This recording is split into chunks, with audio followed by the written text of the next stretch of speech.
لوگو اللہ کا وعدہ سچا ہے تو تم کو دنیا کی زندگی دھوکے میں نہ ڈال دے، اور نہ بڑا فریبی یعنی شیطان تمہیں اللہ کے نام سے فریب دے۔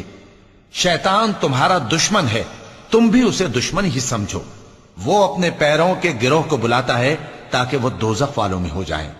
جنہوں نے کفر کیا ان کے لیے سخت عذاب ہے، اور جو ایمان لائے اور عمل نیک کرتے رہے ان کے لیے بخشش اور بڑا ثواب ہے۔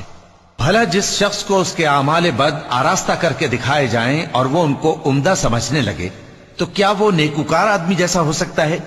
بے شک اللہ جس کو چاہتا ہے گمراہ رہنے دیتا ہے اور جس کو چاہتا ہے ہدایت دیتا ہے۔ تو ان لوگوں پر افسوس کر کر کے تمہارا دم نہ نکل جائے، یہ جو کچھ کرتے ہیں اللہ اس سے واقف ہے۔ اور اللہ ہی تو ہے جو ہوائیں چلاتا ہے، پھر وہ بادل کو ابھارتی ہیں، پھر ہم ان کو ایک بے جان علاقے کی طرف لے جاتے ہیں، پھر اس سے یعنی بارش سے